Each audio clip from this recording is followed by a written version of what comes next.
Gerrymandering.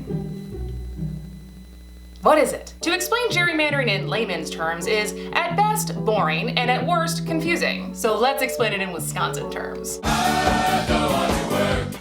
if every time the Packers played, the opposing team got to start their drive on the 50-yard line instead of the 25. So when we play, I don't know, the Bears, they would only have to drive 50 yards for a touchdown, the Packers would have to go 75, and you, well, you're gonna need more and more Miller Lite just to get through the game. And since it's the Bears, the Packers will probably still win despite this significant disadvantage. But against better teams, it might not be worth the risk to our players to even play, so we'll just take the forfeit. Now you're probably thinking, that's not fair, and you're right, it's not. But you know it's rigged basically in the exact same way? The Wisconsin legislature. Quick history lesson. After the 2010 elections, Republicans had the power to change Wisconsin's voting districts, which is like letting the Super Bowl winner change the rules so they only have to play home games the following season. With the help of a super smart computer program, the Republicans approved maps that gave them an almost unchangeable majority in both the Wisconsin Senate and the Assembly. Kinda like if the New England Patriots deliberately underinflated footballs to gain an advantage over the Colts.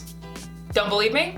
Okay, in 2018, 190,000 more Wisconsinites voted Democrat over Republican. 190,000. That's like 3 Janesvilles. It should have been a slam dunk for Democrats. But instead, not a single Republican incumbent lost their seat. In fact, they picked up a seat. And worst of all, I just mixed sports metaphors. But this isn't just a Democrat versus Republican thing. Constituents from both sides are against gerrymandering. In fact, 72% of Wisconsinites oppose gerrymandering. The only thing more popular in Wisconsin than ending gerrymandering is agreeing that Minnesota should be absorbed into Canada. Why is there bipartisan agreement on this? The same reason we wouldn't want to watch the Packers have a default 25-yard advantage every possession. I mean, maybe some people would want that, but just stick with me. Most people want a fair game, where each side puts forth their best people and the game is called by an unbiased ref. Because otherwise, a team that knows it's always going to win usually starts phoning it in. Right now, we're in a situation where most Wisconsin players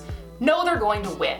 So, they're not playing very hard. And by not playing very hard, I mean they haven't worked in over 170 days. So what's to be done? It starts with evening the playing field, and that starts with you. You can help make the game fair again this election by voting for state assembly and Senate candidates who have signed a pledge to do everything they can to end gerrymandering, if elected. And you're in luck. We made it super easy for you to go check out which candidates have already signed this pledge. You have from now until November 3rd to pretend you're Vince Lombardi and pick the players who are actually going to show up, do their jobs, and fight to win, because they know the game is fair.